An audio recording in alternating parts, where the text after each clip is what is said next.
بسم اللہ الرحمن الرحیم۔ السلام علیکم ناظرین، آپ کیسے ہیں؟ امید کرتا ہوں خیریت سے ہوں گے۔ ایک اور مفید معلوماتی ویڈیو کے ساتھ آپ حضرات کے سامنے حاضر ہوں۔ ہماری آج کی ویڈیو کا ٹاپک ہے غسل کے بارے میں۔ اس سے گزشتہ جو ویڈیو تھی اس میں غسل کا طریقہ بتایا گیا تھا۔ آج کی ویڈیو میں ہم غسل کے مسائل شیئر کریں گے اور جس سے انشاءاللہ آپ حضرات کو بہت فائدہ ہوگا۔ غور سے ویڈیو دیکھیے گا، اس میں بہت سی آپ حضرات کے لیے سمجھنے کی باتیں ہیں اور ان پر عمل کرنا بھی بہت ضروری ہے، اور اس میں بہت سے ایسے بھی مسائل ہوں گے جن کو بہت سے بہن بھائی ابھی تک نہیں جانتے یا ان تک یہ معلومات نہیں پہنچی۔ تو ہر مسلمان کے لیے ضروری ہے کہ ان تمام مسائل کو سیکھے اور ان پر عمل کرے۔ گزشتہ جو ویڈیوز تھیں میری معلوماتی، وہ اگر ابھی تک کسی نے نہیں دیکھی تو وہ لنک ڈسکرپشن میں دے دیا گیا ہے، وہاں سے جا کے دیکھ سکتے ہیں۔ اپنے ٹاپک پہ بات شروع کرنے سے پہلے آپ حضرات سے گزارش کروں گا کہ جس نے ابھی تک میرے چینل کو سبسکرائب نہیں کیا وہ سبسکرائب کر دیں اور بیل آئیکن کو دبا دیں تاکہ ہم بار بار ملتے رہیں۔ گزشتہ ویڈیو میں نے غسل کے فرائض کے بارے میں آپ حضرات کو بتایا تھا اور اس کا طریقہ شیئر کیا تھا۔ آج کی ویڈیو میں ہم یہ دیکھیں گے کہ غسل کن چیزوں سے فرض ہوتا ہے۔ ذہن کے اندر وساوس آتے رہتے ہیں کہ پتہ نہیں غسل فرض ہوا یا نہیں، تو آج ہم انشاءاللہ انہی مسائل پہ بات کرنے جا رہے ہیں۔ توجہ سے سنیے گا۔ غسل کے مسائل کو سمجھنے کے لیے 3 باتیں سمجھنا بہت ضروری ہے، تو آپ نے یہ بہت توجہ سے سننی ہے میری باتیں، تاکہ آپ کو بھی فائدہ ہو اور میں بتاؤں تو مجھے بھی فائدہ ہو، آپ حضرات تک پہنچیں، عمل کریں تو انشاءاللہ دونوں اجر و ثواب کے مستحق ہوں گے۔ تو وہ 3 باتیں کون سی ہیں؟ نمبر 1، مرد و عورت کی شرمگاہ سے جو مادہ نکلتا ہے اس کی 3 قسمیں ہوتی ہیں۔ غسل کے مسائل کو سمجھنے کے لیے یہ ضروری باتیں سمجھ لیں۔ ایک منی ہوتی ہے، ایک مزی ہوتی ہے اور ایک ودی ہوتی ہے۔ یہ 3 چیزیں ہیں۔ اب ان کی تھوڑی تھوڑی تعریف بھی سن لیں۔ منی اس گاڑھے قسم کے مادے کو کہتے ہیں جو شہوت کے ساتھ یا احتلام کے وقت نکلتا ہے یا بیوی سے ہم بستری کے وقت۔ مزی وہ پتلا قسم کا پانی ہوتا ہے جو شہوت کے ساتھ نکلتا ہے اور یہ بالکل صاف شفاف ہوتا ہے۔ نمبر 3، ودی، یہ گدلا قسم کا پانی ہوتا ہے اور اکثر اوقات یہ پیشاب کے بعد قطروں کی شکل میں نکلتا ہے یا پیشاب کے بعد زیادہ مقدار میں آتا ہے، اسے ودی کہتے ہیں۔ دوسری بات، سوتے میں کپڑے تر ہو گئے، تری معلوم ہوئی اور یہ غالب گمان ہے کہ یہ منی ہے اور احتلام یاد ہو تو اس صورت میں غسل فرض ہوگا۔ دوسری بات، یہ یقین ہے کہ یہ منی ہے اور احتلام یاد نہ ہو پھر بھی غسل کرنا پڑے گا۔ بعض اوقات بندہ بھول جاتا ہے، سو کے اٹھتا ہے کہ احتلام ہوا یا نہیں، وہ خواب یاد نہیں رہتا، تو اگر منی کپڑوں پہ لگی ہے تو پھر غسل کرنا پڑے گا۔ نمبر 3، یہ یقین ہو جائے کہ یہ مزی ہے اور احتلام یاد ہو، احتلام یاد ہے اچھی طرح کہ ہوا اور کپڑوں پہ لگی ہوئی چیز کو مزی سمجھ رہا ہے تو پھر بھی غسل کرنا پڑے گا۔ اگر شک ہو کہ یہ منی ہے یا مزی ہے اور احتلام یاد ہے پھر بھی غسل کرنا پڑے گا۔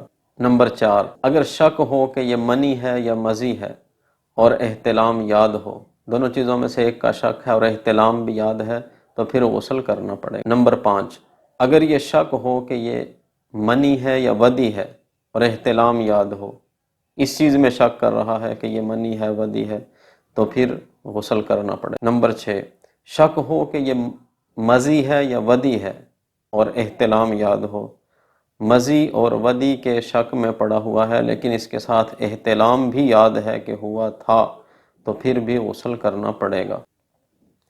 نمبر 7، شک ہو کہ یہ منی، مزی یا ودی ہے اور احتلام بھی یاد ہو، تینوں چیزوں میں سے ایک کا بھی شک ہے اور ساتھ احتلام یاد بھی ہے سو کر اٹھنے پر تو پھر بھی غسل کرنا پڑے گا۔ نمبر 8، شک ہو کہ یہ منی ہے یا مزی ہے اور احتلام یاد نہ ہو، اس چیز کا شک ہے کہ منی یا مزی کپڑوں پہ لگی ہوئی ہے اور احتلام بھی یاد نہ ہو تو اس بنا پر بھی غسل کرنا پڑے گا۔ نمبر 9، یقین ہو جائے کہ یہ مزی ہے جو کپڑوں پہ لگی ہوئی ہے اور احتلام بھی یاد نہ ہو تو پھر غسل نہیں کرنا ہوگا، پھر غسل واجب نہیں ہوگا۔ نمبر 10، شک ہو کہ یہ منی ہے یا ودی ہے اور احتلام یاد نہ ہو تو ایسی صورت میں بھی غسل واجب نہیں ہوگا۔ نمبر 11، شک ہو کہ یہ مزی ہے یا ودی ہے اور احتلام یاد نہ ہو پھر بھی غسل واجب نہیں ہوگا۔ نمبر 12، شک ہو کہ یہ ودی ہے اور احتلام یاد نہ ہو تو اس صورت میں بھی غسل واجب نہیں ہوگا۔ نمبر 13، شک ہو جائے کہ یہ منی، مزی یا ودی ہے اور احتلام یاد نہ ہو، اس شک میں اگر پڑ گیا تو پھر غسل کر لینا چاہیے، یہ بہتر۔ تیسری بات جو غسل کے بارے میں سمجھنے کے لیے مسائل بہت ضروری ہے، عورت کی جو شرمگاہ ہوتی ہے اس کے دو حصے ہوتے ہیں، ایک اندرونی حصہ اور ایک بیرونی حصہ۔ بیرونی حصہ جو ہوتا ہے وہ مستطیل شکل کا ہوتا ہے اور ایک اس کے اندر حصہ ہوتا ہے گول شکل کا، وہ گولائی میں ہوتا ہے۔ تو یہ دو حصے ہوتے ہیں، اس چیز کو بھی یاد رکھنا ہے۔ یہ تینوں چیزیں آپ حضرات کے آگے غسل کے جو مسائل میں بتانے جا رہا ہوں اس میں یہ تینوں چیزیں کام آئیں گی، تو اس کو اچھی طرح سے ذہن نشین کر لیں۔ تو آئیے چلتے ہیں غسل کے مسائل کی طرف۔ نمبر 1، اگر بیوی سے ہم بستری کر لی اور دوسری بار کرنا چاہتے ہیں تو بغیر غسل، استنجے یا وضو کے دوسری بار بھی ہم بستری کرنا جائز ہے۔ اگر غسل، استنجا یا وضو کر لے تینوں میں سے ایک تو یہ افضل ہے۔ مسئلہ نمبر 2، اگر حالت جنابت میں بال، ناخن وغیرہ کاٹ لے تو نہیں کاٹنے چاہیے، یہ مکروہ ہے۔ مسئلہ نمبر 3، ہم بستری کے یا جمع کے فوراً بعد غسل کر لینا چاہیے۔ اگر اس میں کچھ تاخیر بھی کرنا چاہے تو اتنی تاخیر نہ ہو کہ ایک نماز کا وقت نکل جائے، اس سے پہلے پہلے غسل کر لینا چاہیے۔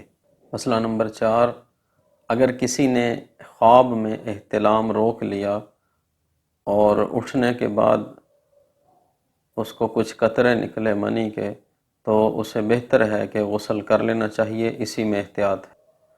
نمبر 5، اگر عورت کو شہوت سے منی نکل جائے اس کی شرمگاہ سے تو اس کو بھی غسل کر لینا چاہیے، اس پر بھی غسل واجب ہو جاتا ہے۔ مسئلہ نمبر 6، ہم بستری یا احتلام کے بعد اگر کچھ کھانا پینا چاہتے ہیں اور ابھی غسل نہیں کیا ہوا تو بہتر ہے کہ وضو کر لیں یا کم از کم ہاتھ دھو کر اور کلی کر کے کھایا پیا جائے، یہ بہتر ہے۔ مسئلہ نمبر 7، غسل کرنے کے بعد اگر منی نکلے تو اس میں دو صورتیں ہیں، ایک تو یہ کہ اگر انتشار بھی ہو اور شہوت بھی ہو پھر منی نکلے تو غسل دوبارہ کرنا پڑے گا۔ اگر شہوت بھی نہیں ہے اور انتشار بھی نہیں ہے، پھر کوئی قطرہ منی کا نکل آتا ہے تو پھر غسل دوبارہ کرنے کی ضرورت نہیں ہے۔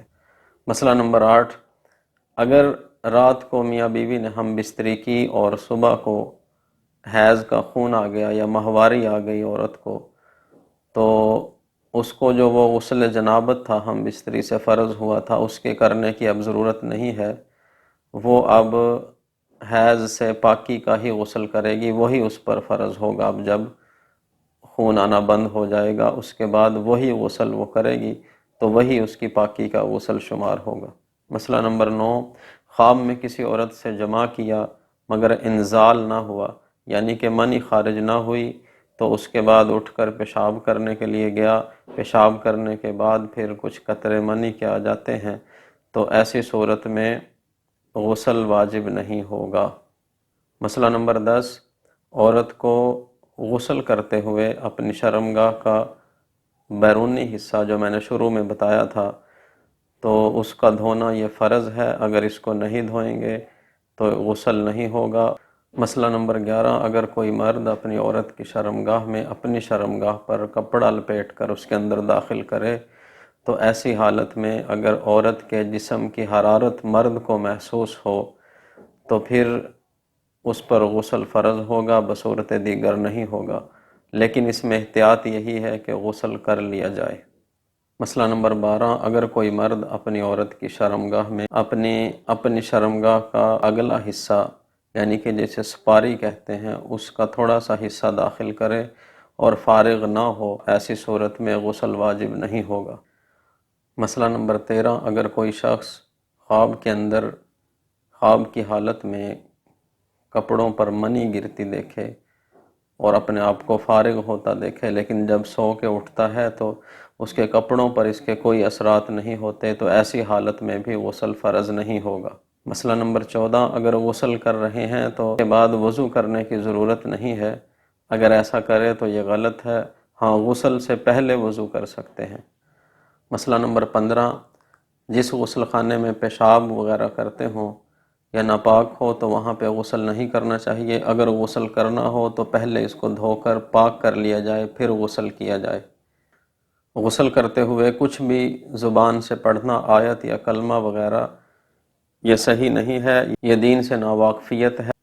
مسئلہ نمبر 17، ایسی اشیاء میک اپ کی تہ، لپسٹک، ناخن پالش یا آٹے کی تہ جمی ہو ہاتھوں پہ یا بازوؤں پہ، تو ایسی حالت میں اگر غسل کریں گی عورتیں تو غسل نہیں ہوگا، ان چیزوں کو اتار کے پھر غسل کرنا چاہیے۔ مسئلہ نمبر 18، غسل کرتے ہوئے اگر بالکل برہنہ بھی ہوں، بالکل کپڑے اترے ہوئے ہوں تو پھر بھی غسل ہو جاتا ہے۔ مسئلہ نمبر 19، غسل کرتے ہوئے زیادہ پانی استعمال کرنا یا بہت زیادہ پانی بہانا جو بلا ضرورت ہو تو ایسا کرنا یہ مکروہ ہے۔ غسل کرتے ہوئے جب برہنہ حالت میں ہوں تو رخ نہ ہی منہ قبلہ کی طرف ہونا چاہیے اور نہ ہی پیٹھ قبلہ کی طرف ہونا چاہیے، بلکہ غسل کرتے ہوئے اگر برہنہ ہوں تو شمالاً جنوباً ہونے چاہیے۔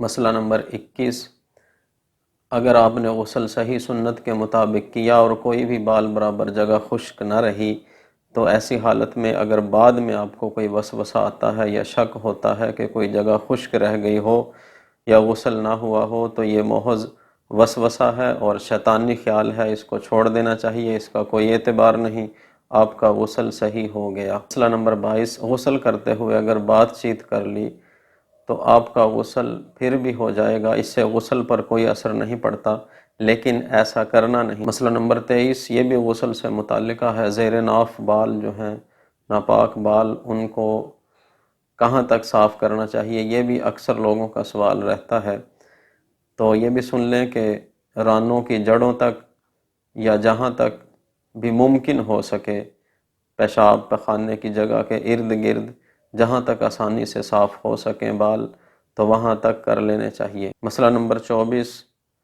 یہ ناپاکی کے جو بال ہیں زیر ناف، ان کو ہر ہفتے صاف کرنا افضل ہے اور 40 دن سے زیادہ ان کو صاف نہ کرنا یہ مکروہ میں آتا ہے اور بالکل ناپسندیدہ ہے، اس لیے اس کو ہر ہفتے یا 2 ہفتے بعد لازمی صاف کر لینا چاہیے۔ مسئلہ نمبر 25، عورتوں کو پاؤڈر کریم وغیرہ سے زیر ناف بال صاف کرنے چاہیے، اگر کوئی بلیڈ وغیرہ استعمال کرتی ہے تو ایسا نہیں کرنا چاہیے، لیکن اس میں کوئی گناہ نہیں ہے، یہ صرف ناپسندیدہ عمل ہے۔ غسل کے بارے میں مسئلہ نمبر 26، جس میت کو غسل دیا جا رہا ہو اگر وہ عورت ہے، اس کو ناخن پالش لگی ہوئی ہے تو وہ ناخن پالش اتار کر پھر غسل دیا جائے، ورنہ غسل نہیں ہوگا۔ مسئلہ نمبر 28، اگر کسی پر غسل واجب ہو اور اس کو کوئی ظاہری نجاست نہ لگی ہو تو اس سے مل سکتے ہیں، اس سے ملنے سے کوئی اثر نہیں پڑتا، نہ ہی بندہ ناپاک ہوتا ہے۔ مسئلہ نمبر 30، میاں بیوی کے بوس و کنار کے وقت جو پتلا مادہ نکلتا ہے شفاف قسم کا تو وہ مزی ہوتی ہے، اس سے غسل فرض نہیں ہوتا، اور اسی طرح عورت کا بھی مسئلہ ہے کہ اس کی جو منی ہوتی ہے، اس کی نشانی ہوتی ہے کہ وہ رطوبت زرد رنگ کی ہوتی ہے، اور اگر وہ شہوت کے ساتھ فارغ ہو جائے بوس و کنار کرتے ہوئے تو ایسی حالت میں اس پر غسل فرض ہو جائے گا۔ بصورت دیگر اگر مزی ہی صرف نکلے تو اس سے غسل فرض نہیں ہوگا، چاہے وہ مرد ہو یا عورت۔ مسئلہ نمبر 30، اگر بوس و کنار کرتے ہوئے میاں بیوی دونوں فارغ ہو جائیں، چاہے انہوں نے جماع ہم بستری نہیں کی، تو ایسی حالت میں بھی ان پر غسل فرض ہو جائے گا۔ یہ بھی ایک مسئلہ ہے کہ اگر کوئی بندہ نیند سے بیدار ہو اور اپنے کپڑوں پر تری کے اثرات دیکھے، یعنی اس کو تھوڑا تھوڑا نمی سی محسوس ہو اور بندہ اس شک میں پڑ جائے کہ احتلام ہوا یا نہیں، اگر تو اس کو کنفرم ہے کہ یہ منی ہے تو پھر تو اس کو غسل کرنا پڑے گا۔ اگر کنفرم نہیں، شک میں ہے، اور احتلام بھی اس کو یاد نہیں کہ ہوا یا نہیں، یا کوئی ایسا خواب بھی اس کو یاد نہیں، ایسی حالت میں اس پر غسل واجب نہیں ہوگا۔ تو ناظرین، یہ تھے غسل سے متعلقہ کچھ مسائل جو میں نے آپ حضرات کے سامنے بیان کیے۔ اب اس میں آپ حضرات کے تعاون کی مجھے ضرورت ہے کہ جو مسائل رہ گئے ہوں، کسی کے ذہن میں ہوں، یا کوئی پوچھنا چاہتا ہو غسل سے متعلقہ کوئی بھی کسی قسم کا بھی مسئلہ، تو اس میں شرمانے یا جھجکنے کی ضرورت نہیں ہے۔ آپ بلا جھجک مجھ سے مسئلہ کمنٹ باکس میں پوچھ سکتے ہیں۔ تو اس کے لیے زیادہ سے زیادہ کمنٹ کریں، ویڈیو کو لائک کریں، شیئر کریں، تاکہ سب کا اس میں فائدہ ہو۔